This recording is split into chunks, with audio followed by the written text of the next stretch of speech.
Qué bueno, qué bueno. Bueno, algunos desayunaron bien, otros de repente cenaron un poquito cereal. Pero a ver, ya con la conciencia. A ver, ¿cómo estamos hoy? Bien, bien, así es, con ánimo, con alegría. Gracias al Señor que podemos estar acá un domingo más para poder honrar al Señor, para poder cantar a Él, orar y escuchar su palabra. Mire, la Biblia es para nosotros, la palabra de Dios, es para nosotros un manual, es una guía, es un instructivo de cómo nosotros podemos y debemos vivir la vida cristiana. Hoy voy a intentar que esta introducción, que normalmente hago, sea bien rápida, ¿ok? Por lo tanto, bienvenidos a Fuente de Vida, un lugar para adorar al Señor, para cantarle a Él, para orar a Dios y para escuchar a Dios a través de su palabra, ¿ok? Hemos estado estudiando el libro de Hechos, ¿okay? Hechos de los Apóstoles a través de la perspectiva de una iglesia bíblica. Hoy vamos a interrumpir eso, y la semana que viene también, por razones muy específicas. A ver, quiero preguntarles, ¿qué se celebra el 31 de octubre? A ver, rapidote, sí, rapidote. Al menos hay que responder a Diana primero porque usted grita Halloween. Los cristianos no celebramos Halloween, ¿verdad? No participamos. Dice la Biblia, lo vamos a ver la semana que viene, La semana que viene vamos a hablar un poco del Halloween y del Día de Muertos, a destiempo, porque Halloween es este viernes, ¿verdad? Lo vamos a ver hasta el domingo. Es un poquito a destiempo en un sentido de poderles educar, según la palabra, cuál es la postura de un cristiano frente al Halloween y frente al Día de Muertos. Va a ser un poco a destiempo, pero igual es aprendizaje, ¿ok? Así que si usted va a celebrar Halloween, entonces el domingo usted va a venir a recibir regaños. No es cierto. Pero va a ser un poquito de destiempo. Pero como el viernes es 31 de octubre, que generalmente la gente piensa en Halloween, el domingo de octubre, pero también se celebra el Día de la Reforma. Es posible, es probable que usted tenga poca información sobre esto. Realmente es una fecha o una característica de la historia del cristianismo de la que se habla relativamente poco. Ustedes reconocen el nombre de Martín Lutero. ¿Lo he escuchado alguna vez?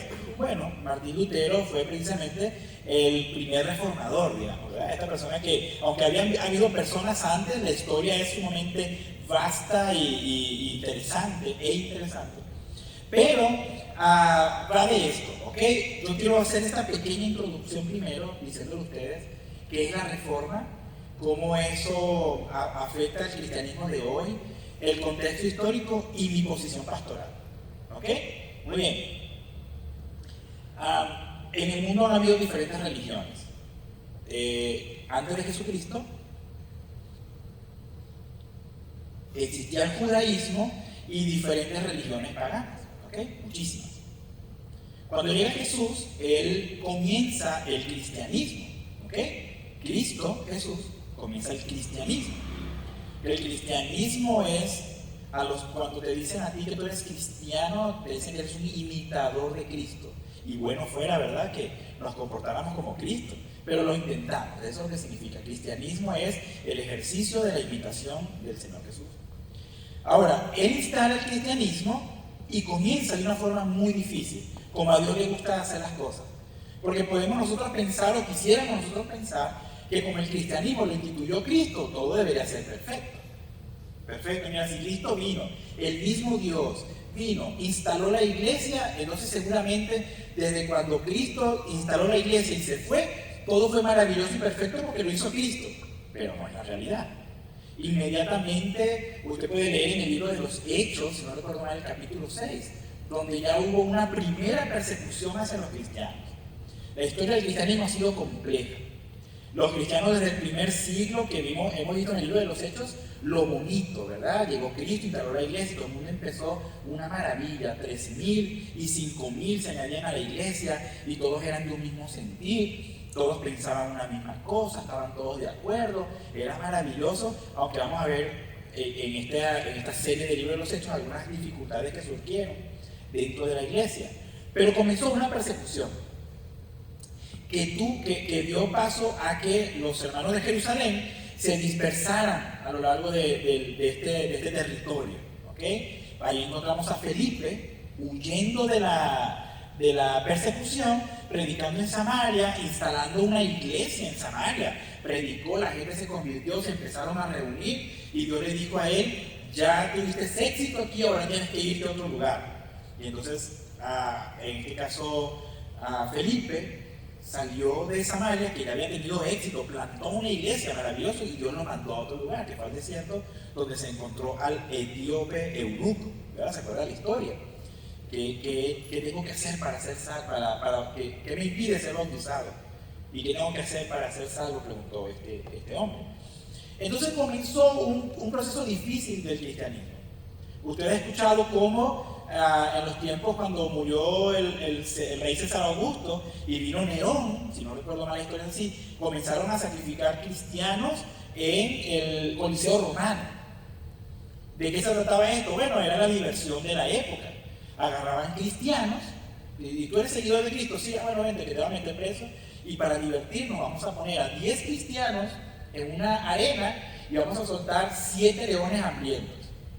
Entonces cuenta la historia que los cristianos hacían un grupito y se abrazaban, y ahí los leones empezaban a comerse su espalda, y luego se morían, ¿verdad? Y se comían el resto del cuerpo, y quedaban los huesos entrecruzados de un cristiano con otro, porque era la forma en que mataban a los cristianos en aquella oportunidad.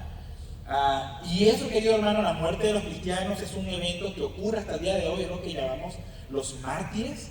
Hoy la hermana Adriana nos compartió que allá en Nigeria están matando, llevan más de 10.000 cristianos muertos, porque en Nigeria tienen otra religión y si te descubren que eres cristiano te matan. Entonces, bueno, es complejo hablar de los mártires, pero aprendí, le compartí a Adriana hace un momento, que aprendí algo de un misionero.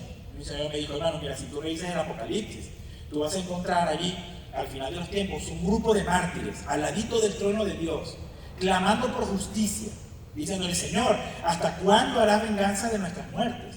Y Dios le dijo: aguanten un poco, porque todavía faltan personas que se les van a unir a ustedes. Es decir, sería un error orar: Señor, que se acaben las masacres de los cristianos. ¿No? Va a haber mártires hasta el final de los tiempos. ¿Ok? Podemos orar por consuelo, por protección, por fortaleza, pero a lo mejor orar: Señor, que se acabe la matanza de cristianos. Eso es algo que va a ocurrir todo el tiempo hasta el final de los tiempos, cuando venga Cristo. Entonces, la iglesia sufrió mucha persecución, muchísimo. Pero aún así, con la persecución, proliferó. Se convirtió en la religión más importante por algún determinado tiempo en la antigua Roma. Hasta que Constantino, 300 años después de Jesucristo, vio que eran demasiados los cristianos y tenían fuerza. Los pastores o ministros le decían a sus congregantes: oiga, vamos a hacer esto. Y la gente obedecía. Mirando eso, Constantino dijo: bueno, yo no quiero ser cristiano. O escuchó la palabra, algo, medio se convenció, no sabemos si se convirtió, pero al menos se convenció y dijo: yo quiero unirme con los cristianos. Entonces convirtió el cristianismo en la religión oficial de la antigua Roma, uniendo el cristianismo con la política.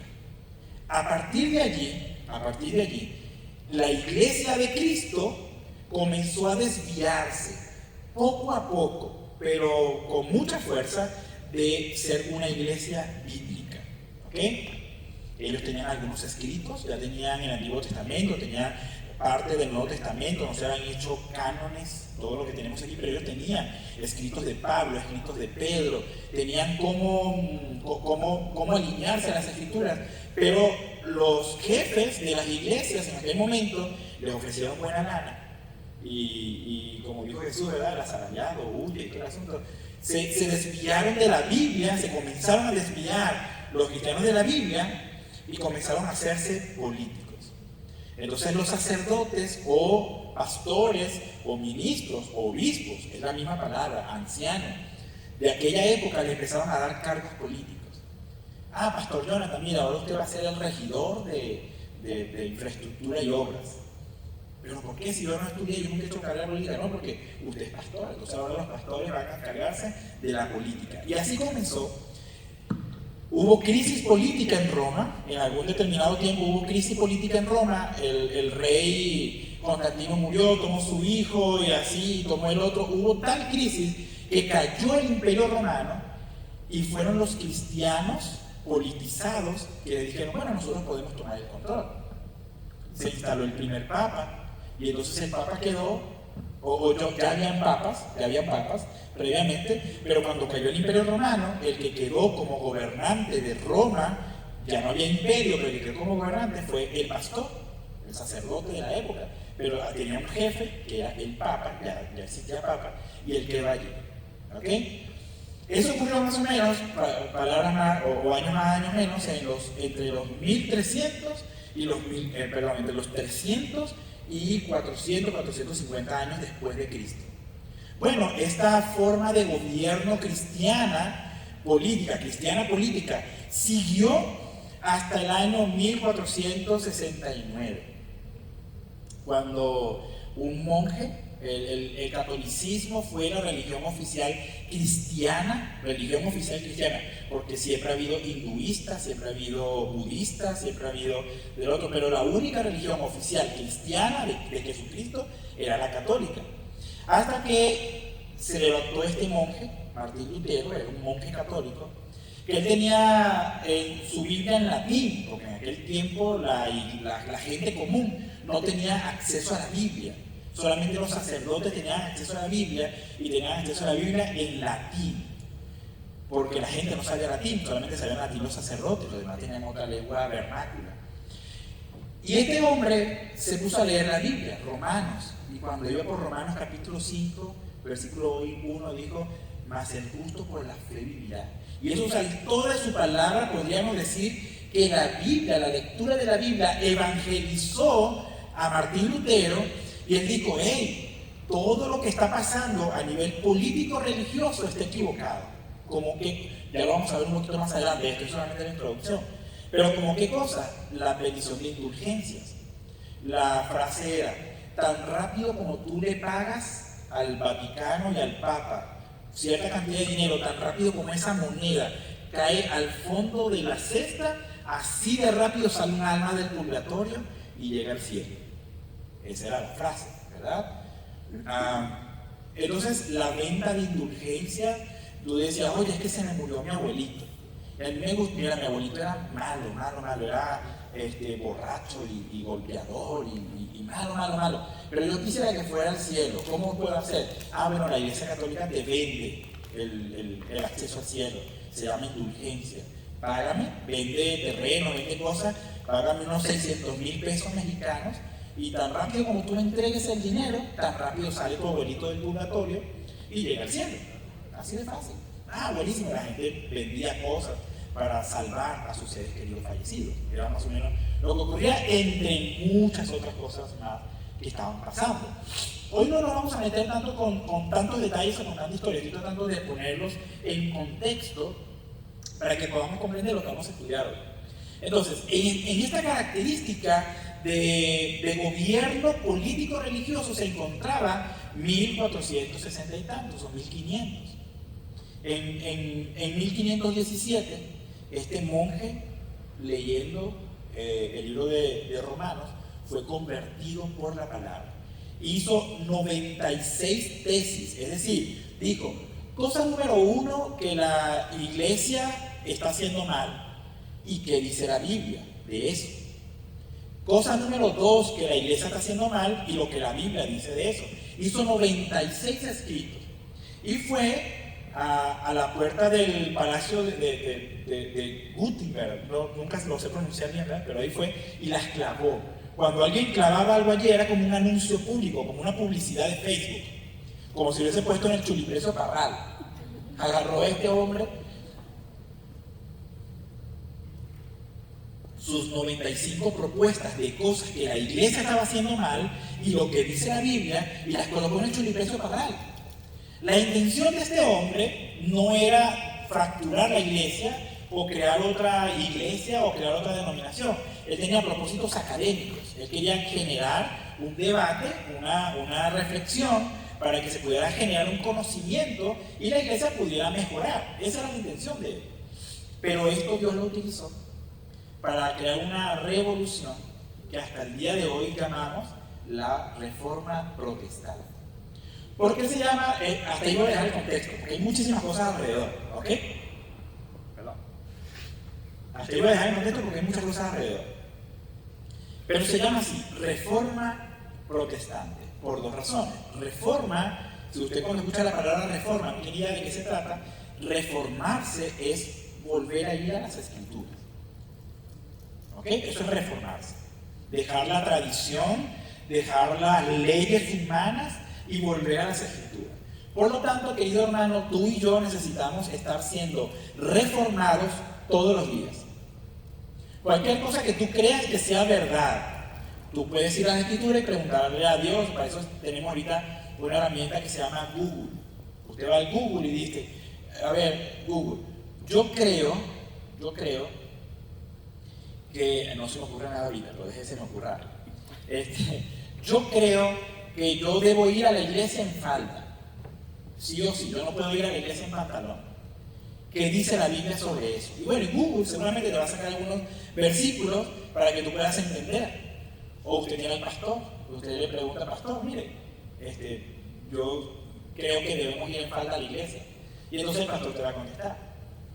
Usted puede, ayer tuvimos la gracia y la dicha y la bendición de compartir con una familia de aquí de la iglesia y me hicieron un montón de preguntas. Gracias al Señor, para eso es, ¿verdad? Que podamos ir, convivir, compartir y educarnos. Pero me preguntaban ayer, pastor, ¿usted qué piensa del Día de Muertos? Bueno, di mi opinión, ¿verdad? Mi opinión bíblica sobre el Día de Muertos, lo vamos a ver la semana que viene. Pero por lo pronto, hermano, le dejo nada más con este dato.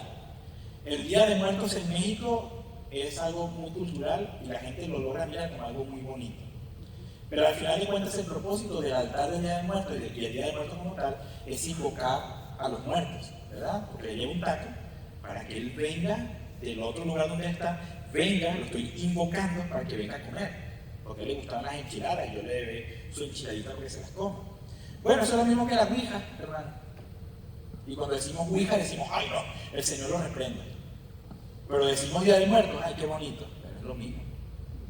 Usted ha jugado la ouija, ojalá que no. Eso es invocar muertos. Es lo mismo que hacer un altar para invocar muertos. ¿Okay? Exactamente lo mismo. Pero hasta ahí se lo voy a dejar. Entonces, reformarnos es irnos de nuevo a la palabra, por encima de la tradición, por encima de mis propios pensamientos, por encima de cualquier cosa. Está la palabra. Eso es reformarse. Y protestante era porque era una protesta de Martín Lutero, ¿verdad?, en contra de lo que estaba haciendo la Iglesia Católica en aquel entonces. Ahora bien, nosotros como iglesia somos, ¿cuál es el origen de Fuente de Vida? Es una buena pregunta que yo quiero hacer en esta mañana a modo de reflexión. ¿Cuál es el origen de Fuente de Vida? ¿Quién nos fundó a nosotros como iglesia? Bueno, humanamente hablando y denominacionalmente hablando, nos ayudó un grupo de hermanos que son de aquí de la iglesia, que fueron los que comenzaron, ¿verdad? Podríamos hablar de los fundadores, que sería el hermano Felipe, la hermana Rayo, la hermana Diana, la hermana Virín, el hermano Miguel, la hermana Mara, el hermano Tolo, la hermana Chole, la hermana Rosy, Malena, con Leo y Sarita, la hija de Rosy. Ese es el grupo que comenzó, y una familia, la familia Gamboa, que es el hermano Cuauhtémoc Gamboa, su esposa, la hermana, se me olvidó, Elvira, iba a decir Virín, pero no es Elvira, con su hija Sofía, su hija Mariel, su hijo Paul, el hermano Robert, la hermana Hilda. Ese es el grupo que comenzó. Pero fíjense cómo Dios hace las cosas. Hoy, por distintas razones, algunas de viaje, otras de salud, solamente está Adriana aquí, y Virín y Jacel. Jacel y Yael también forman parte de ese grupo que inició. Pero miren lo que Dios ha hecho a partir de estos hermanos, la hermana Rayos, que también está aquí, a partir de estos hermanos que Dios movió a comenzar una iglesia, apoyados por el pastor Ulises Sánchez de Chihuahua, que ahí le mandé la foto del barbón Ulises Sánchez para que lo conozcan. Ellos comenzaron Fuente de Vida. Y eso dio pie a que usted pueda estar aquí. Cristian, Daniel, Dayami, Mari, todos ustedes, todos los que estamos aquí en esta mañana. Un grupo de personas comenzó y Dios da el fruto, porque dice la Biblia, unos siembran, otros riegan, pero Dios da el crecimiento, ¿verdad? Qué bueno, gracias al Señor. Si este grupo que nombré como 14 personas estuvieran aquí, nos vieran un poquito más llenos. Pero Miguel y Mara están en Chihuahua por razones de trabajo de Mara y la hermana Chole tuvo una dificultad de salud esta mañana y oramos por ella para que Dios la pueda sanar. Pero fíjense lo que Dios hace. Hoy tenemos una iglesia funcionando y hay que añadirle también a estos hermanos, ¿verdad? Yo estoy esperando un día que nuestra hermana Hilda pase por esas puertas de nuevo y ore por la hermana Hilda. Es una persona muy agradable ella y muy querida de nosotros. Pero esta iglesia, hermano, su fundamento, ¿quién empezó esta iglesia? Jesucristo. Él dijo, te digo que tú eres Pedro, y sobre esta roca, refiriéndose al mismo a Jesús, edificaré mi iglesia. Esta iglesia empezó como cuerpo de Cristo el día en que descendió el Espíritu Santo en Pentecostés. Y han habido cristianos a lo largo de toda la historia, aún dentro de aquel catolicismo romano complicado y desviado, han habido personas fieles a Dios. ¿Ok? Esta es mi opinión pastoral. Yo les quería hacer una introducción y mi aspecto bíblico y mi opinión pastoral. Cuando a mí me preguntan, si llegase a preguntar un católico, es que tu iglesia la fundó John Smith. John Smith fue el primer bautista. Él era en los tiempos de Martín Lutero, un poquito más. Y él decía que por la Biblia no se pueden bautizar niños. Pero no, tu iglesia la empezó John Smith, el primer bautista. Yo digo, no, señor. No, tu iglesia la empezó Ulises Sánchez hace 4 o 5 años. Porque Fuente de Vida tiene 2 años con mi iglesia y tiene unos cuantos años más funcionando. Yo digo, no, señor. El fundador de esta iglesia se llama Jesucristo. El fundador de esta iglesia es el Señor Jesús y el Espíritu Santo es el que nos ha guiado. Por lo tanto, en ese orden de idea espiritual, no me gusta llamar a Fuente de Vida una iglesia protestante. Porque el propósito de esta iglesia no es protestar constantemente en contra del catolicismo romano actual. Ese no es el propósito de nuestra iglesia. El propósito de nuestra iglesia es orar a Dios, cantar a Dios y escuchar su palabra y ser formados por su palabra. La mayoría de ustedes, incluyéndome a mí, venimos del catolicismo romano. Yo fui monaguillo católico. Pero no es la función principal de esta iglesia y no debe ser la función principal de ninguna iglesia estar atacando constantemente a la iglesia católica. Es estar defendiendo la verdad de las escrituras. Si ellos están haciendo algo mal, nosotros no enseñamos lo mal que ellos están haciendo. Nosotros enseñamos lo bueno que dice la Biblia. Por lo tanto, en ese orden de ideas, a mí no me gusta llamar a la iglesia cristiana en general, no me gusta llamarla protestante. Por eso usted nunca me va a escuchar decir, nosotros como protestantes, o yo como protestante. No, yo soy cristiano, no seguidor de Cristo. Eso es lo principal, soy cristiano. ¿Ok? Y tampoco me gusta autopercibirme como reformado, o que la iglesia es una iglesia reformada, sino una iglesia bíblica. ¿Ok? Ese es el punto. No somos protestantes porque estamos siguiendo al Señor Jesús y no somos reformados, aunque practicamos la reforma, en el sentido de ir de nuevo a la Biblia, de acuerdo a las evaluaciones que hemos hecho, pero nuestra iglesia es bíblica, más que reformada. Pero no es algo malo tampoco, no es un pecado decirlo, yo soy protestante. No es pecado, usted puede decirlo, pero hoy traté de explicárselo de la forma más, digamos, completa posible para que usted tenga una idea de lo que somos y lo que no somos. Yo he dicho aquí en esta congregación que nosotros somos católicos. ¿Usted sabía eso? Que nosotros somos católicos. Es universal. Porque la iglesia es universal, es una sola. Cuando Cristo venga por segunda vez, Él viene por su iglesia y no va a decir, los católicos me hacen una filita por aquí, los católicos que hayan creído de verdad, y los cristianos por aquí, y los otros. No, es una sola iglesia, una sola, un solo cuerpo, la iglesia universal de Cristo. Por lo tanto, nosotros somos cristianos, somos católicos, somos protestantes, somos reformados, somos pentecostales, porque definitivamente el Espíritu Santo está en nosotros y la unción del Espíritu Santo está en nosotros y nos hace predicar y nos da poder para hacer todas las cosas. Por eso somos pentecostales. También somos bautistas porque no bautizamos niños y así somos todo eso. Pero no somos romanos, somos católicos mexicanos. O católicos, sí, mexicanos, pero no somos católicos romanos, ¿verdad? De la iglesia de Roma. Muy bien, esa es la introducción, imagínense cómo va a estar la predica. Esa es nada más la introducción. Pero sí logro entender, sí logro comprender el contexto, ¿verdad? Bueno, eso, usted cuando el viernes vea Feliz Día de la Reforma, ya usted sabe de qué se trata. Usted puede compartirlo y puede escribir o no, como usted lo prefiera hacer. Ahora bien, este tiempo de la Reforma, que fue complejo, hubo muchas cosas, de allí salieron 5 grandes conclusiones. Estas 5 grandes conclusiones las hemos llamado a lo largo de los tiempos las 5 solas. Y es lo que vamos a aprender el día de hoy. Las 5 solas son sola escritura, es decir, que solamente la Biblia tiene autoridad sobre nosotros. Sola fide o sola fe, solamente por fe somos salvos. Sola gracia, somos salvos solamente por gracia. Solo Cristo, somos salvados solamente por Cristo. Y soli Deo gloria, o a solo a Dios sea la gloria. Y es lo que vamos a aprender hoy, ¿ok? Vamos a aprenderlo desde el punto de vista histórico, desde el punto de vista actual y desde el punto de vista personal, usted y yo como cristianos. En primer lugar, sola escritura. Sola escritura hace referencia a que la autoridad de la iglesia, ¿quién tiene la última palabra? ¿Quién tiene la última palabra aquí en Fuente de Vida para tomar decisiones? ¿El pastor? Bueno fuera, pero no es así. ¿Algún grupo de líderes? No. Tampoco. La última autoridad de esta iglesia, de hecho la primera autoridad, la única autoridad, es la Biblia. Por lo tanto, en esta iglesia procuraremos con toda nuestra fuerza hacer las cosas como la Biblia dice que debemos hacerlo. ¿Qué pasaba en aquellos tiempos? ¿Por qué se promulgó la sola escritura? Bueno, la iglesia medieval se había guiado o había igualado la tradición con y la autoridad del Papa igual que la Biblia o incluso por encima. El Papa le llaman inefable. La palabra inefable es que no se equivoca. Porque según la tradición católica, cuando designan a alguien como Papa, él es ungido por el Espíritu Santo y cualquier cosa que él piense y que él haga y que él escriba y que él determine, está determinado por el Espíritu Santo. Entonces fue un Papa el que dijo, María siempre fue virgen.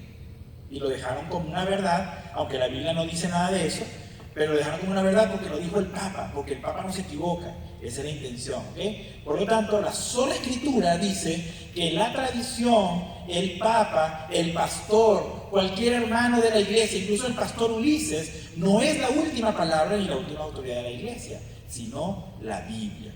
En los días modernos, o más bien en aquellos días, Lutero y los reformadores afirmaron precisamente eso, que la autoridad inefable es la escritura. Es la escritura. A ver, no me voy a meter mucho más en ese tema, pero la Biblia habla con claridad de los hijos de María. ¿Okay? Ese es un tema que podemos ver luego. Los hijos de María. En alguna ocasión estaba Jesús con sus discípulos y dijeron, Señor, allá afuera está tu mamá y tus hermanos. Y Jesús dijo, mi mamá y mis hermanos son los que hacen la voluntad de mi Padre. Bueno, es todo un tema. Según de Timoteo 3:16, como bien lo leía la hermana hace un momento, toda la escritura es inspirada por Dios y es útil para enseñar, redarguir, corregir y para instruir en justicia. Dijo Juan Calvino en alguna ocasión, la escritura es la regla perfecta de toda sabiduría y la lámpara que alumbra nuestro camino, como dice el Salmo 119. Hoy en día, queridos hermanos, las iglesias siguen repitiendo el mismo error. Déjeme, es una broma que voy a decir ahorita, déjeme hablar sin micrófono para que no me escuchen los del Facebook. Pero a ver, hay iglesias que dicen, no se puede venir, las mujeres no pueden venir a la iglesia en pantalón. ¿Por qué? Porque la Biblia dice que la mujer no puede vestir vestidura de hombre. Bueno, eso primero lo dice en el Antiguo Testamento, y segundo, aún en los tiempos de Jesús, los hombres usaban vestidura, usaban falda, que era como vestidura de mujer para los días de hoy, ¿verdad? Entonces, cuando la gente pone su pensamiento, su intención, lo que él comprendió, por encima de la verdad de las Escrituras y de la verdad bien analizada, bien estudiada y bien contextualizada, es un error. La Biblia está por encima de todo. Es pecado aplaudir. Es pecado aplaudir. En las iglesias no se pueden aplaudir, ni tampoco se pueden levantar las manos. ¿Pero dónde dice eso la Biblia? No dice, pero siempre lo hemos hecho así. Error. La tradición o los pensamientos de un hombre no pueden estar por encima de las Escrituras. ¿Acaso no dice la Biblia, pueblos todos, batid las manos? y aclamad a Dios con voz de júbilo. Eso dice la Biblia. Por lo tanto, yo le puedo decir, de un grito de júbilo. Dice, Adriana, ¿quieres decir algo? Incluso cuando Pablo predicaba a los hermanos de Berea, ¿qué hacían los hermanos de Berea? Iban de vuelta a la Biblia, a ver si era cierto. A ver si lo que Pablo les estaba predicando era verdad. Entonces, la Biblia es el fundamento de un cristiano. Así es, la Biblia es el fundamento de la iglesia y de la vida del cristiano. Entonces, queridos hermanos, el asunto está en la actualidad, es que cambiamos al Papa por la tradición. Cambiamos al Papa por la denominación, o incluso cambiamos al Papa por la emoción. Oye, hermano, ¿por qué cada vez que en la iglesia oramos, siempre sale el pastor y da 7 vueltas al templo y grita y dice, a ver, lo que pasa es que no traigo saco hoy, de no tu saco, voy a estar haciendo algo de frío, pero ha habido la unción del saco, que el pastor se quita el saco y hace, a ver, ¡fua! Y se cae Mariel, ¡pum! Y la unción del saco, ya se hace el saco, ¡fua! ¡Fua! Y se cayó Mari porque la ungió el saco del pastor. Pero ¿dónde dice eso la Biblia? Que esas cosas ocurren, ¿verdad? Es extraño. No, pero es que así me enseñaron a mí y así lo hemos hecho siempre. Bueno, es un error, ¿verdad? Poner costumbres, tradiciones, cosas que no están en la Biblia y hacerlo es un error. Vivir la sola escritura es someter, hermanos, someternos, tú y yo, cada decisión, cada emoción, cada creencia, cada costumbre a la autoridad de la palabra. ¿Cómo tomas tus decisiones? ¿Le preguntas a Dios cuando vas a tomar alguna decisión importante o no tan importante, pero vas a tomar una decisión? ¿Le preguntas a Dios cómo hacerlo? Señor, ¿qué dirá la Biblia de si me mudo a Chihuahua o no me mudo? ¿Qué dirá, Señor, oriéntame, por favor, dame una palabra de si sigo en esto o no sigo? Nosotros debemos someter decisiones, sentimientos, intenciones a la autoridad de la palabra. Toda ella, como dice ahí, y usted lo está viendo, es útil para redarguir. ¿Tú crees que estás para enseñar? ¿Tú no sabes algo? La palabra te lo enseña. ¿Tú crees que algo no está bien? La palabra te redarguye y te dice si está bien o no está bien. La palabra, ¿tú crees que algo no lo estás haciendo bien? La palabra te corrige. Tú no sabes cómo hacer algo, la palabra te instruye. Es sumamente útil la palabra de Dios. Ahora, yo tengo aquí 5 cosas, y ojalá no te veas identificado, 5 cosas de un cristiano que no vive en la sola escritura. 1. Basa su fe en experiencias o emociones. Ay, es que yo me acuerdo que hubo un día en que el pastor oró, un jueves el pastor oró y fue tan bonito, tan bonito, tan bonito que yo quisiera que eso pasara todo el tiempo. El jueves tuvimos un buen tiempo de oración, gracias al Señor, ¿verdad? Pero de repente usted dice, no, yo me acuerdo que yo fui al Amazonas y yo fui y allá hacía las cosas así que fue tan bonito que yo quisiera hacer eso todo el tiempo. Bueno, una persona que no vive en la sola escritura basa su fe cristiana en experiencias o emociones. Defiende su tradición más que la verdad. De repente hay un momento en que usted está en la Biblia o hay un pastor predicando y dice algo en contra de la tradición que alguna iglesia tiene y dice, lo dirá la Biblia, pero aquí lo seguimos haciendo así. Qué difícil es, ¿verdad? Se dejan influir por lo popular o lo moderno. Mira, ahorita hay una palabra que no me acuerdo, pero ahorita hay un lenguaje cristiano moderno que se volvió o se está volviendo muy popular y que sutilmente entra a las iglesias, que lo que debemos nosotros, dice la Biblia, la palabra de Cristo more en abundancia entre ustedes. Pero entonces hay iglesias donde dice, esta canción bajó del cielo y la voy a cantar ahora mismo. Y luego dicen, hermanos, vamos a crear una atmósfera de adoración. Yo nunca he leído eso en la Biblia. La atmósfera de adoración se crea con que adora, porque todos hemos logrado sentir a Dios y al Espíritu Santo. La atmósfera no hay que crearla, la atmósfera la crea Dios. No, que vamos a procurar una atmósfera de adoración. O hay una palabra que no me acuerdo, pero es como que vamos a un nivel de gloria más alto. Bueno, dice la palabra de Dios que nosotros andamos de gloria en gloria. no de vanagloria, ¿verdad? Sino de la gloria de Cristo en gloria de Cristo. Pero no son cosas que debemos procurar, son cosas que Dios hace. Y por último, un cristiano que no vive en la sola Escritura no consulta la palabra antes de tomar decisiones, incluso usa la Biblia para justificar lo que ya quiere hacer. ¿Ok? Pero un cristiano que sí vive en la sola Escritura, hermano, lee y estudia la Biblia todos los días. ¿Cómo usted va a saber cómo corregir su propia vida si usted no lee la Biblia? Usted debe leer la Biblia todos los días. ¿Qué libro está leyendo de la Biblia ahora mismo? Es una buena pregunta que siempre podemos hacer. Busca el consejo bíblico y no solo la emoción. Pone la palabra por encima de la tradición. Discierne doctrinas. Usted no le ha pasado que usted está escuchando de repente por ahí una predicación en el YouTube y usted escucha algo y dice, eso está raro. Eso me parece que no es cierto. Discierne, logra discernir la doctrina comparándola con las Escrituras y sobre todo corrige su propia vida conforme a la Biblia, aunque esto le cueste, aunque esto sea difícil. Aunque esto sea difícil. Hermanos, el que no lee su Biblia, dice la Biblia, que será un niño fluctuante, que será llevado como las olas del mar de una falsa doctrina a otra falsa doctrina. Y usted va a andar por la vida creyendo, ay, es que el profeta me dijo, y es que el apóstol me dijo, y es que dice la palabra. Son páginas y páginas y páginas de palabra de Dios para ti. Muy bien, eso fue la sola Escritura.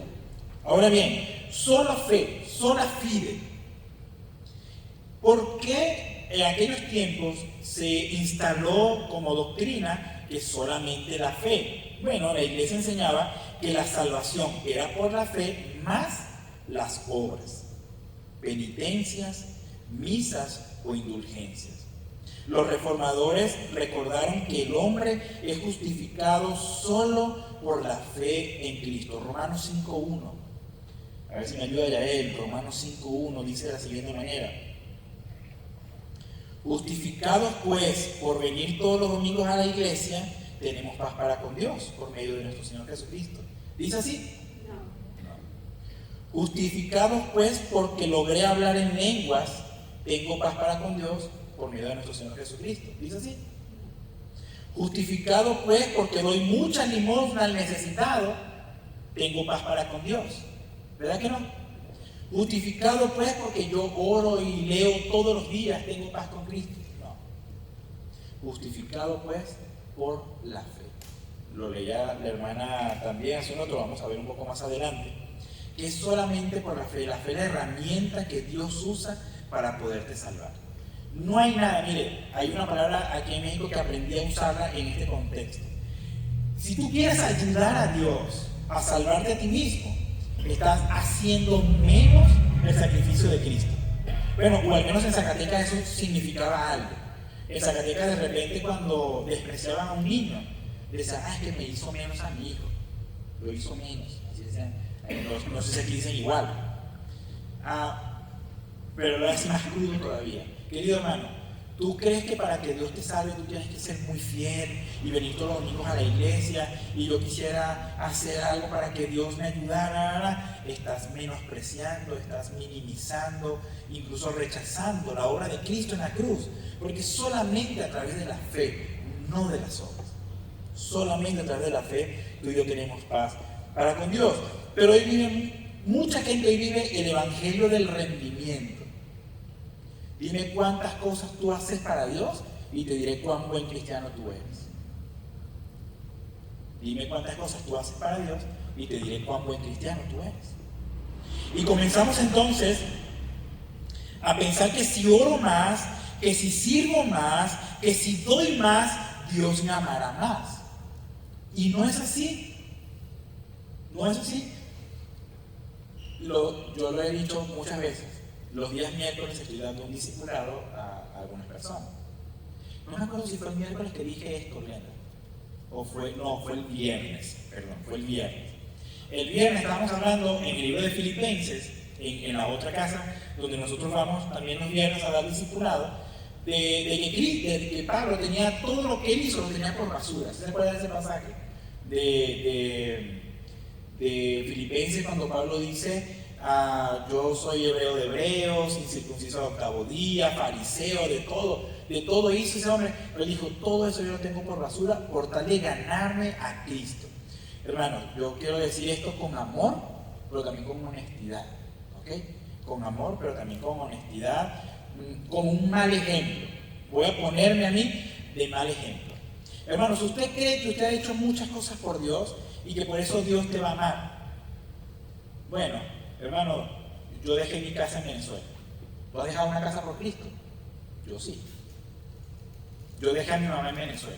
¿Tú has dejado a tu mamá por Cristo? Yo sí. Hermano, yo he predicado en el Amazonas a indígenas. ¿Usted le ha predicado a Amazonas indígenas? Yo sí.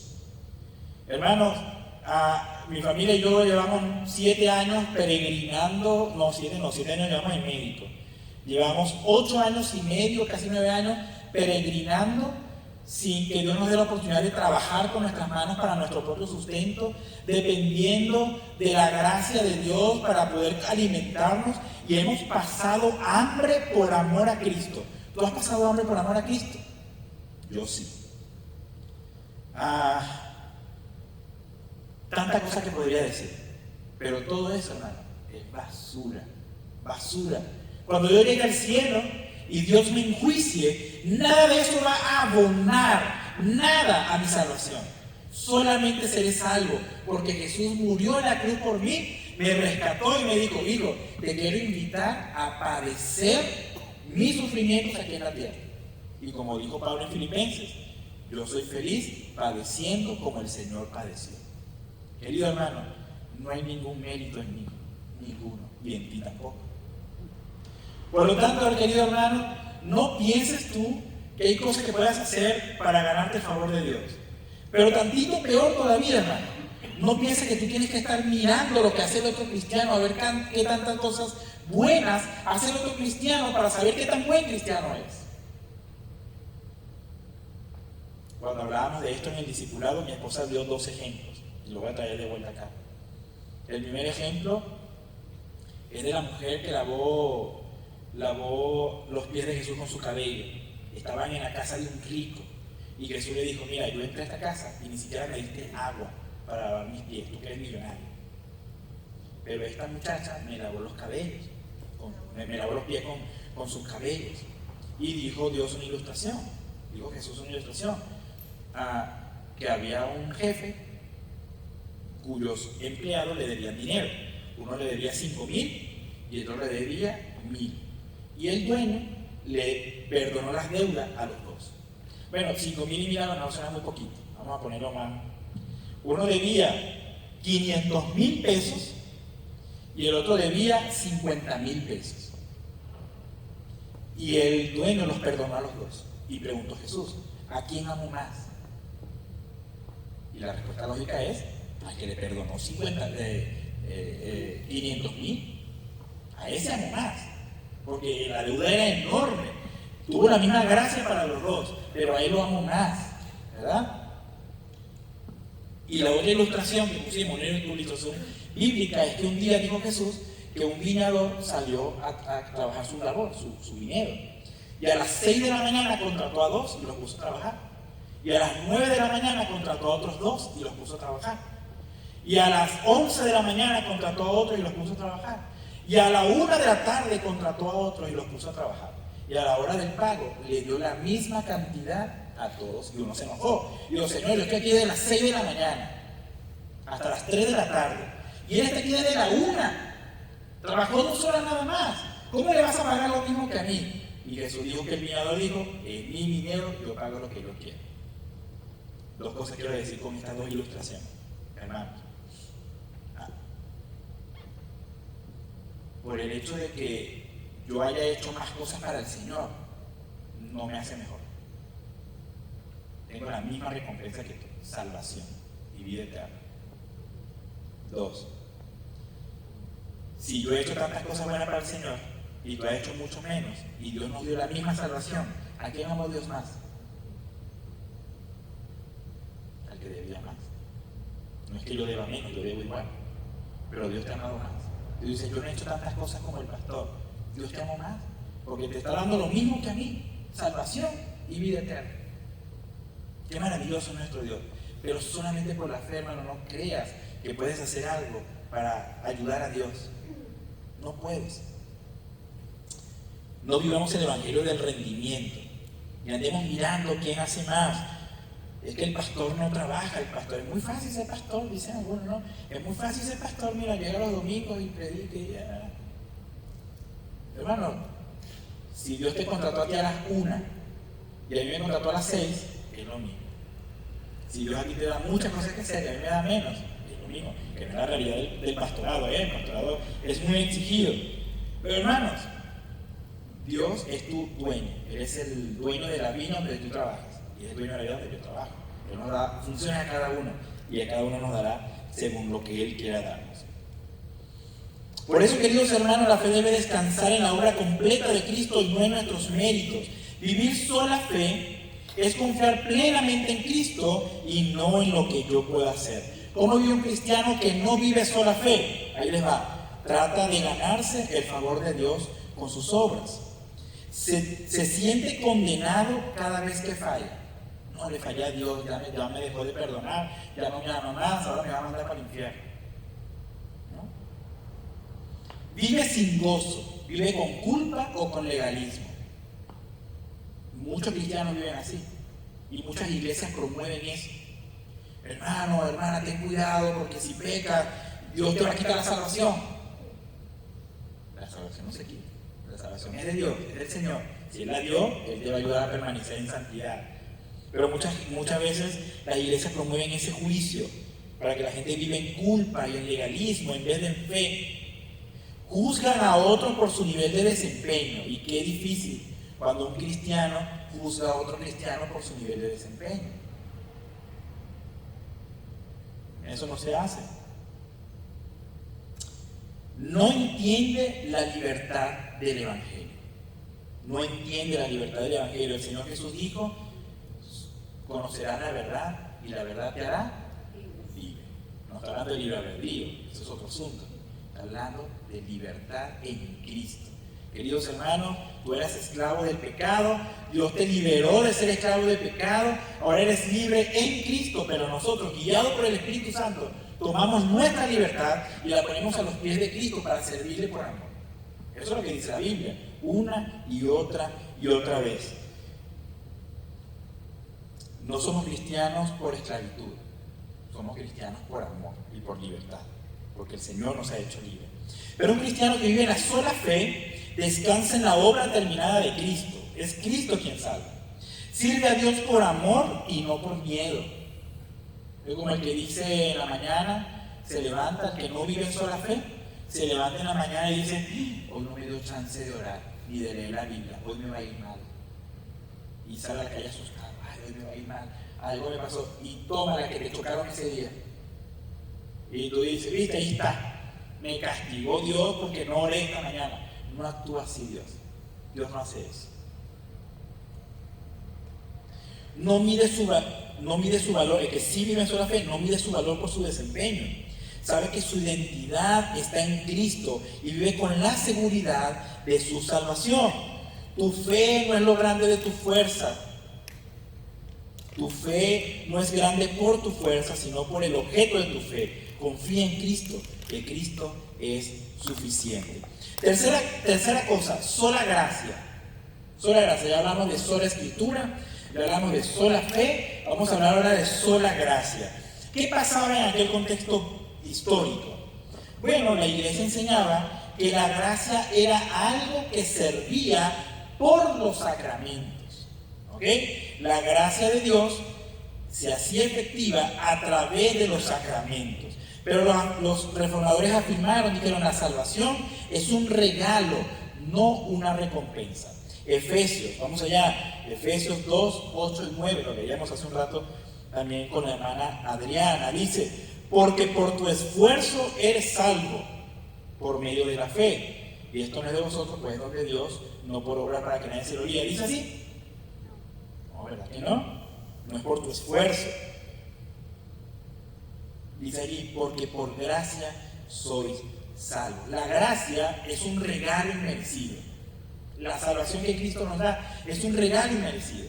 No hay nada que tú puedas hacer méritos ni porque cumplas años. Bueno, lo hace, a ver, dentro del lenguaje cristiano que se manejaba en mi iglesia en aquella época, yo acepté a Cristo, hice la oración del pecador, el 14 de marzo, que es el día de mi cumpleaños. Apunté ahí, 14 de marzo, cumpleaños del pastor.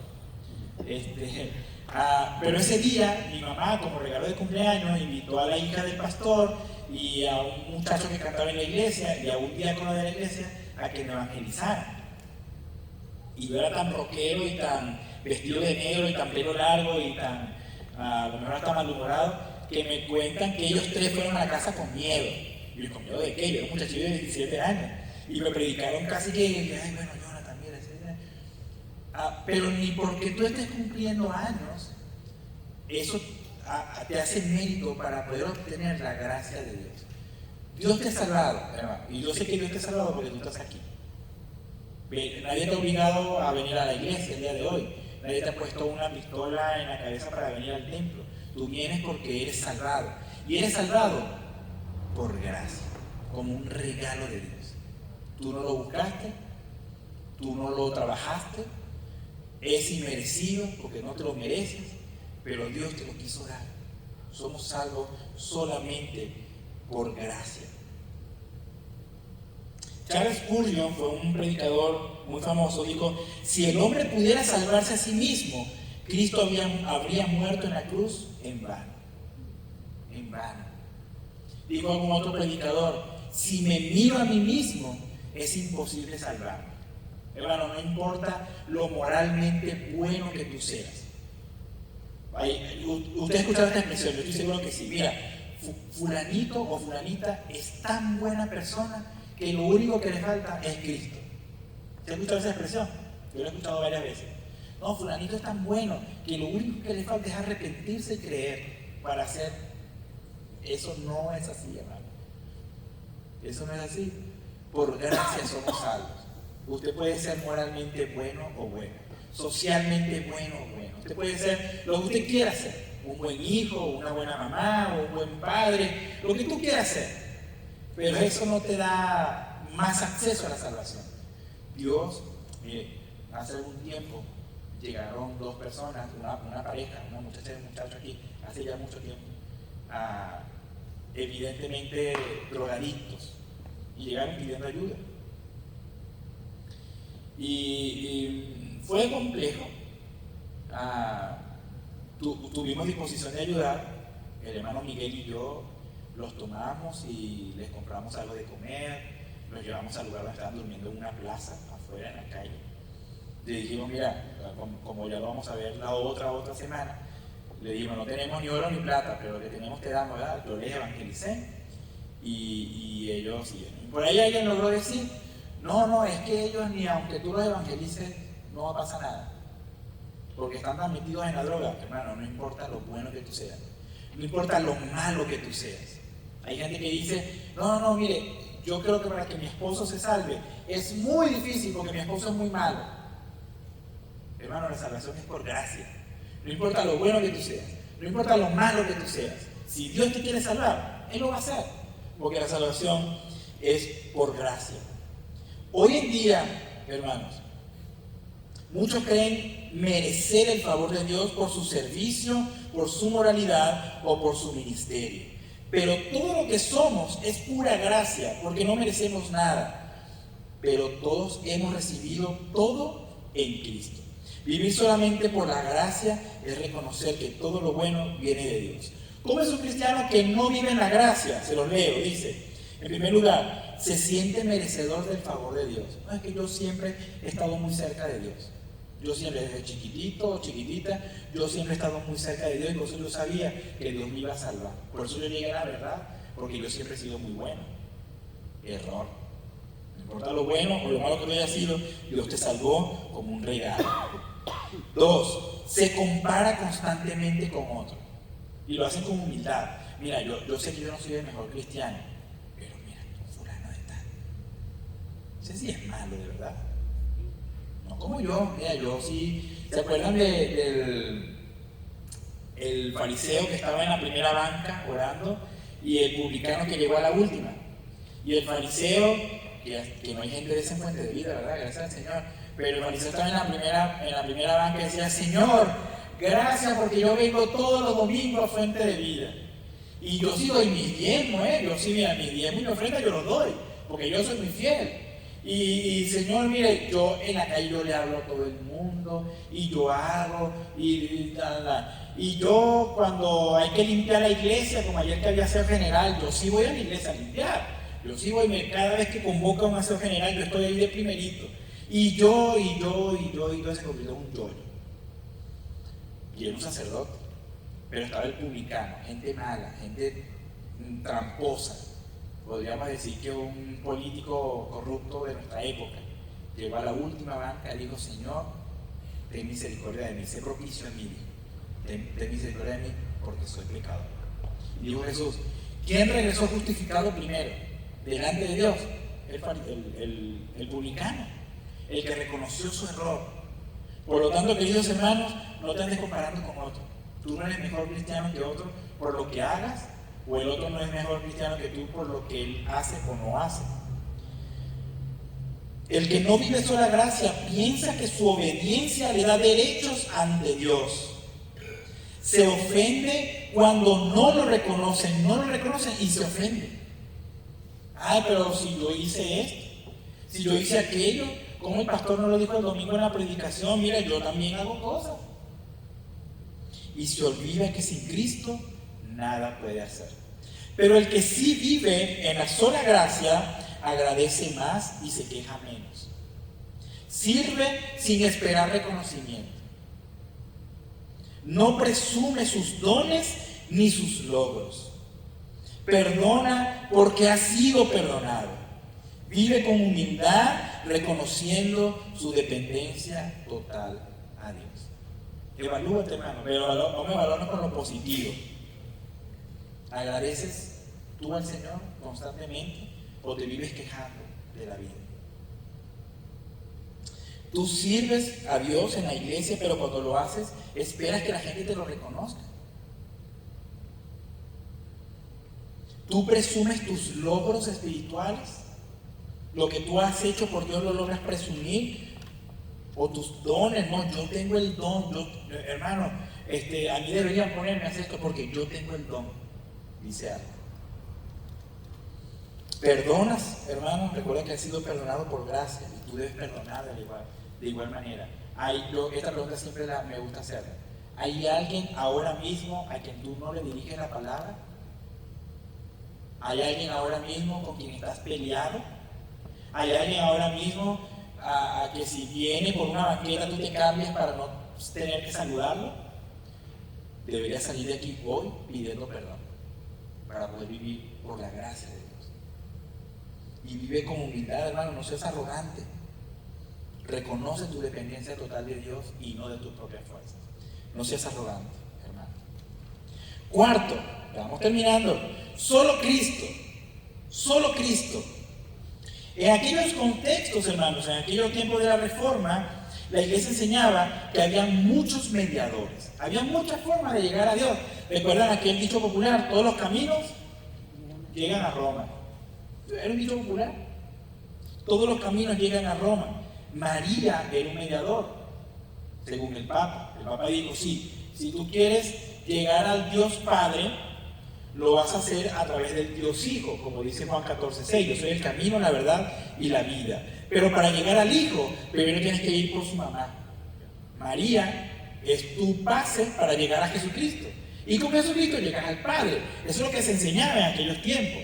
Y lo hacían y lo hacen todavía con ilustraciones. Dice, imagínate que tú vas al médico en una casa de familia y llega la mamá del médico y tú la desprecias y dices, señora, usted quítese porque yo no la vengo a ver a usted, yo vengo a ver al médico. ¿Qué va a hacer el médico? No te va a atender porque ofendiste a su mamá.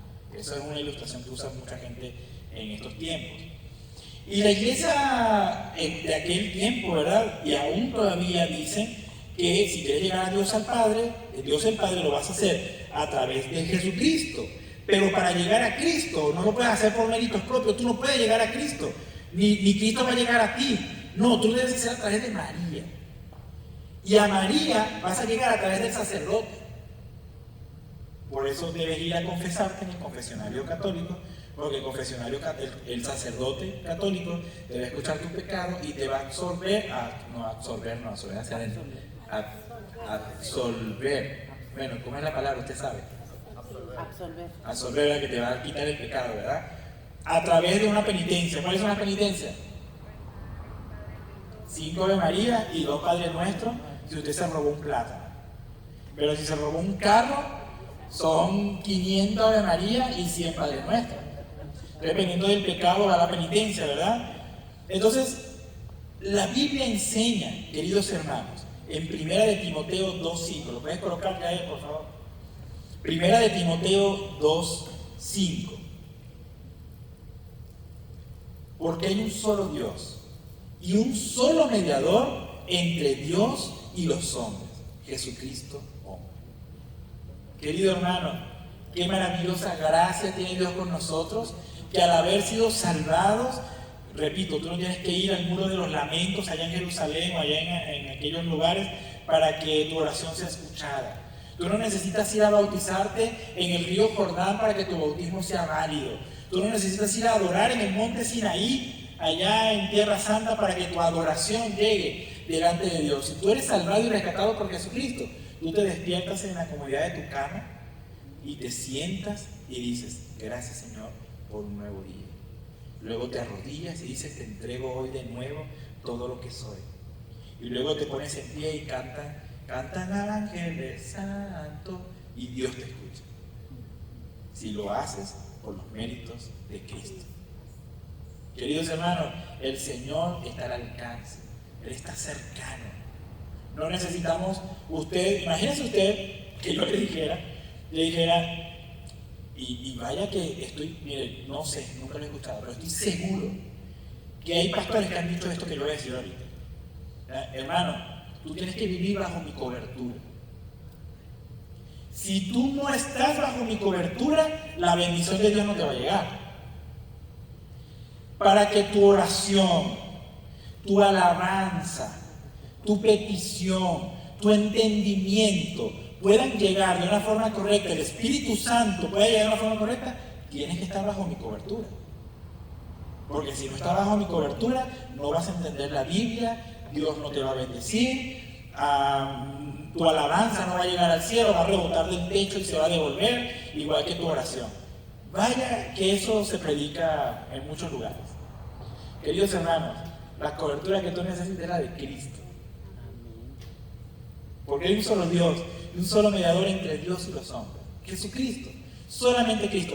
Eso no significa que usted dice, no, yo soy cristiano, yo soy cristiana, aquí en mi casa, yo nunca voy a la iglesia porque yo no creo en la iglesia y no creo en los pastores. Porque esos pastores, mire, prietitos, chiquitos, feos, ahora venezolanos y predican largo. No, yo no creo en esa gente. Bueno, si para tú poder llegar a Dios, porque hay un solo Dios, hay un solo mediador entre Dios y los hombres, Jesucristo hecho hombre, tú vas a ser obediente a Cristo. Y la Biblia dice que tú debes congregarte.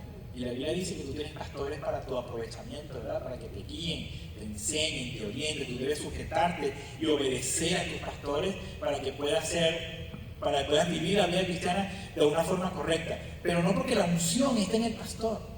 No es porque la unción esté en el profeta hombre, no es porque la unción esté en el apóstol, no porque la unción esté en la iglesia o en el templo. La unción está en Cristo y Cristo te salvó. Por lo tanto, solamente en Cristo, solamente en Él, la salvación se encuentra en Él. Hoy muchos reemplazan a Cristo por pastores famosos. Si lo dijo, a ver, voy a ir parejo, hermano, parejo. Voy a nombrar a los más famosos de ahora. Si lo dijo Miguel Núñez, tiene que ser verdad. No necesariamente. Se puede equivocar el hermano Miguel en su interpretación. Si lo dijo Michel Sugerén, tiene que ser verdad. Se puede equivocar el hermano Sugerén. Si lo dice Armando Alducín, tiene que ser verdad. Se puede equivocar el hermano Armando Alducín. Y por cierto, opinión pastoral mía, personal. Se equivoca mucho Armando Alducín. A Dante Gebel, si lo dijo Dante Gebel, eso tiene que ser verdad. Se puede equivocar, pastor Miguel. Hermanos, no podemos reemplazar a nadie. No podemos reemplazar a Jesucristo por nadie. Nadie, ningún predicador famoso de la época te va a dar la verdad. Tú quieres estar en la verdad. Pide la dirección al Espíritu Santo de Dios. Dile, Señor, guíame por tu Espíritu Santo y abre tu Biblia.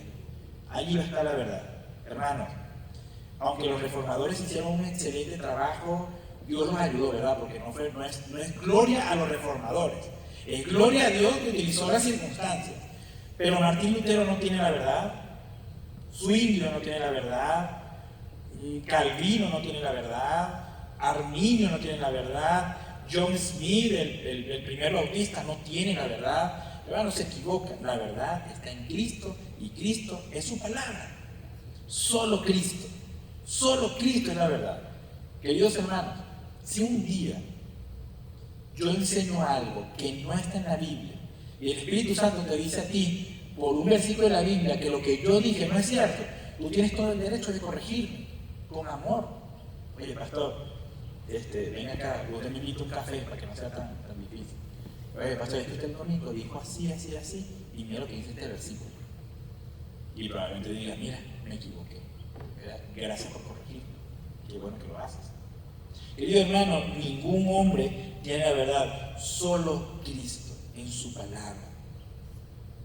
John Piper dijo en alguna oportunidad, el cristianismo no se trata de un sistema de ideas, sino de una persona viva, Cristo. Yo voy a decir a continuación algo complejo, lo voy a decir con cariño, con amor pastoral.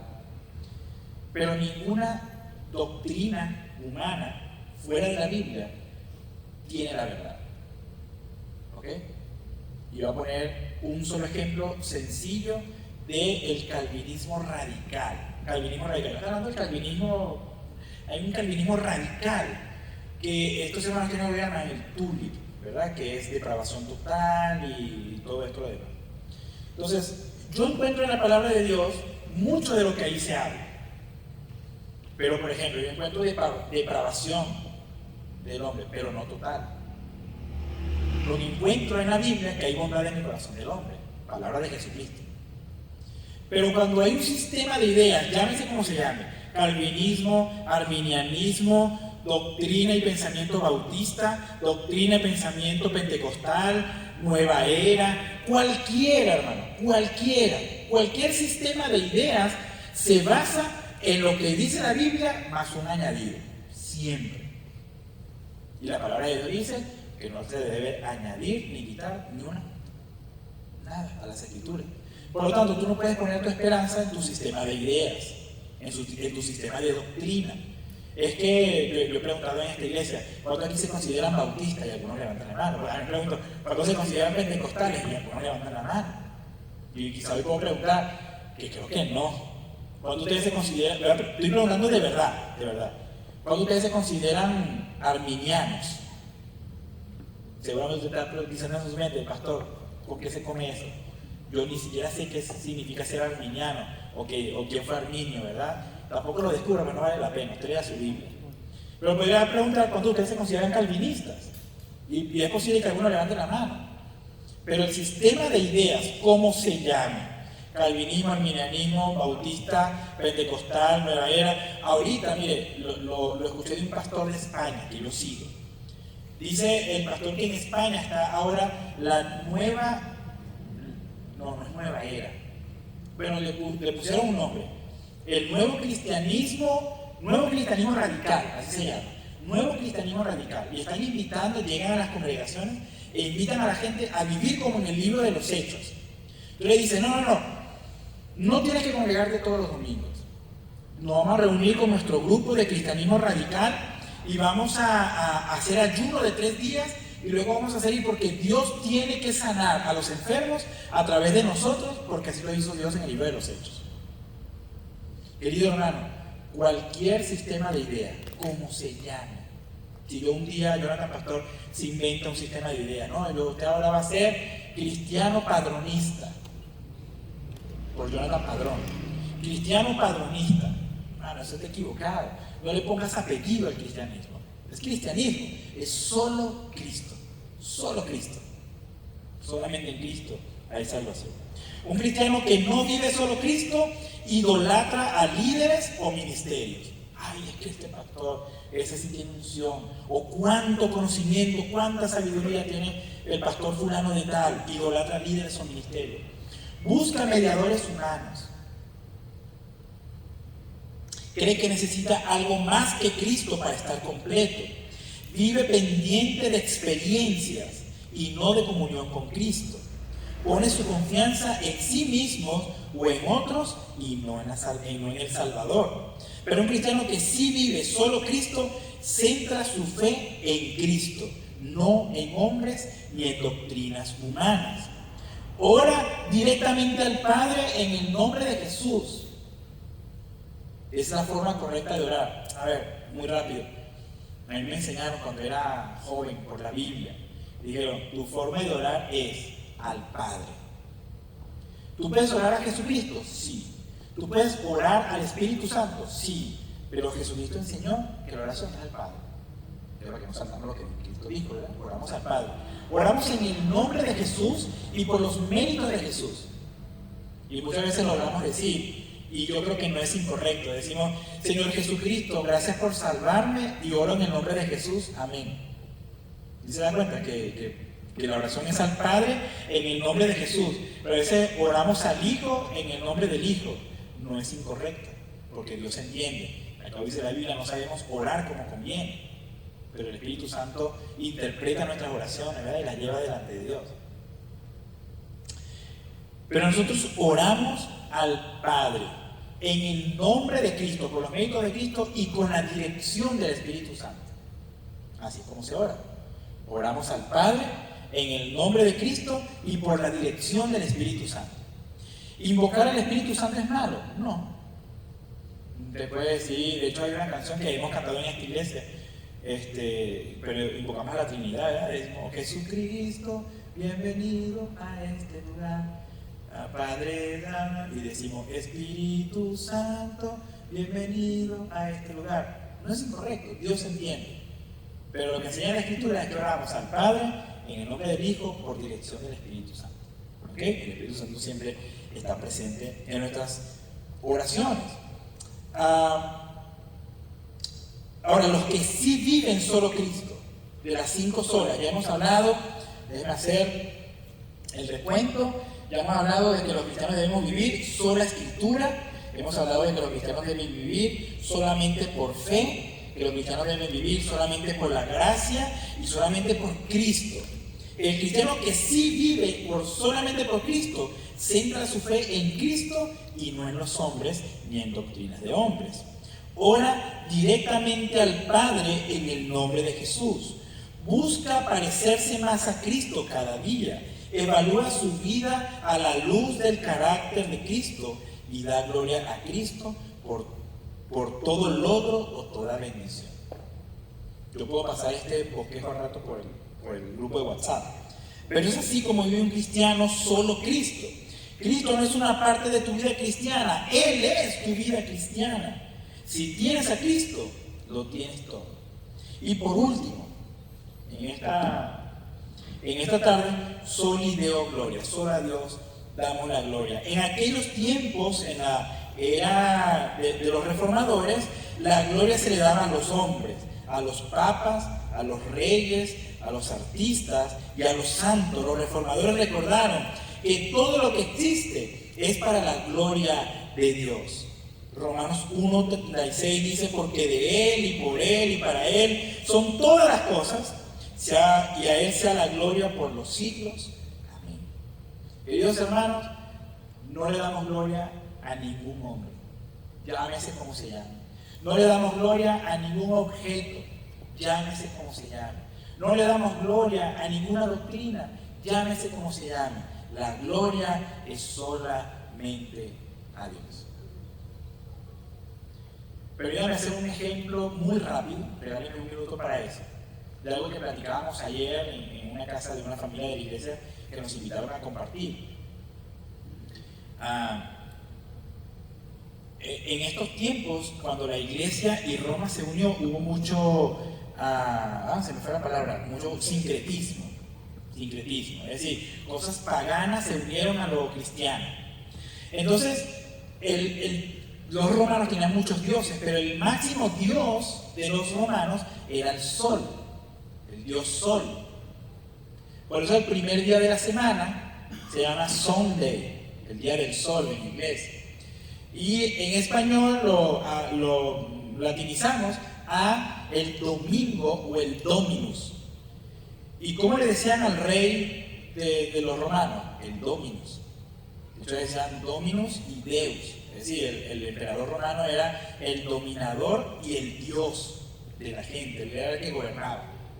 Entonces, cuando hubo este sincretismo, que por cierto el lunes es el día de la luna, el martes es el día del planeta Marte, que era un dios romano, el miércoles de Mercurio, el jueves de Júpiter, el viernes de Venus, el sábado de Saturno y el primer día de la semana es del Sol. Entonces, cuando comienza todo este sincretismo católico de aquella época, y todavía hay mucho vestigio de eso, dicen, ok, en la Eucaristía está presente el cuerpo de Cristo, ¿cierto?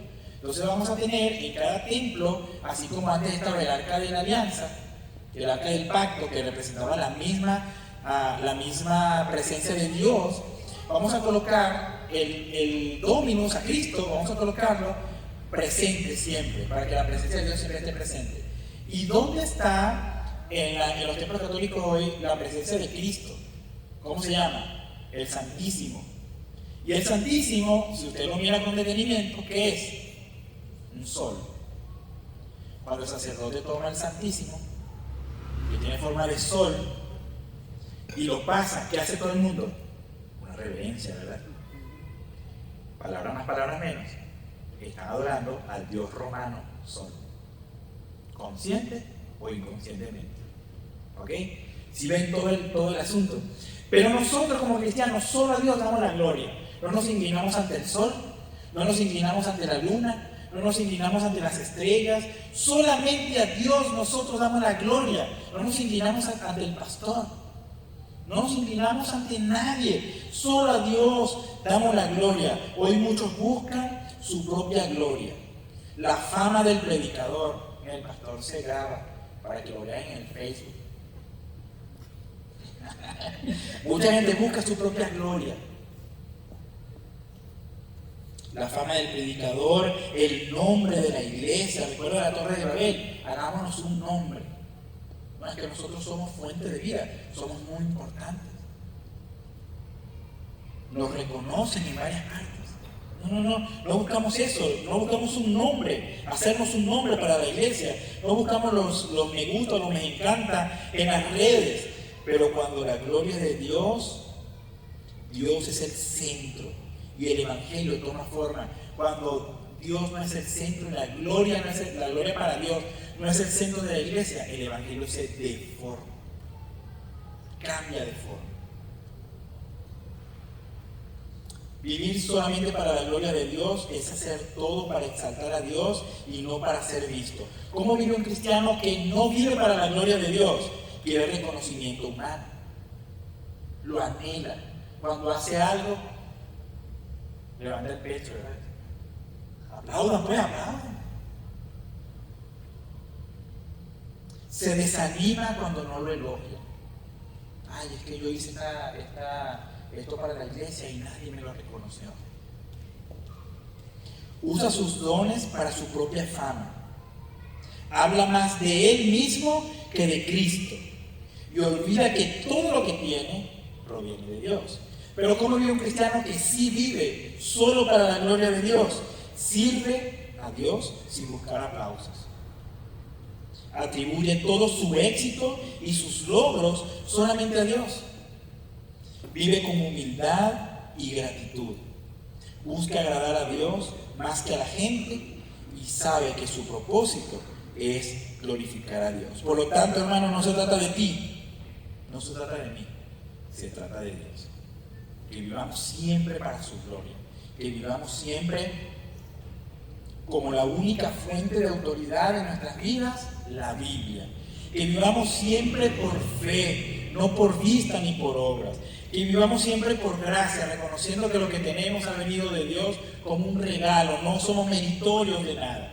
Que vivamos solo por Cristo, no podemos ayudar al Señor Jesús. Él hizo una obra perfecta en la cruz que ha sido para salvación de nosotros. Y vivamos solamente para la gloria de Dios. ¿Qué le parece si oramos? Dándole gracias a Dios. Señor, gracias por tu palabra. Gracias, Señor, porque a través de ella y también de la historia del cristianismo nos ayudas a mirar y a reconocer cómo tú te has movido a lo largo de la historia, cómo nos has guardado de poder tener hoy tu palabra por escrito, de cómo tener hoy un cristianismo correcto, un cristianismo bíblico, a partir, Señor, de todos los esfuerzos de hombres, de hombres que tú elegiste para que ejecutaran ciertas obras que provenían de ti y que nos permitieron hoy tener un cristianismo saludable.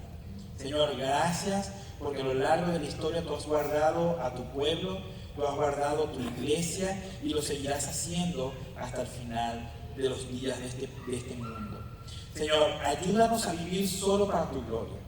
Ayúdanos a vivir confiando solamente en Cristo. Ayúdanos a ser conscientes de que todo lo que tenemos es por gracia. Ayúdanos, Señor, a vivir solamente por fe, confiando en ti, no en nuestro esfuerzo ni en nuestras obras, pero sobre todo ayúdanos, Señor, a vivir solamente guiados por tu palabra. Señor, te pedimos todas estas cosas en el nombre de Jesús. Amén y amén. Amén. Hermana Adriana, por favor.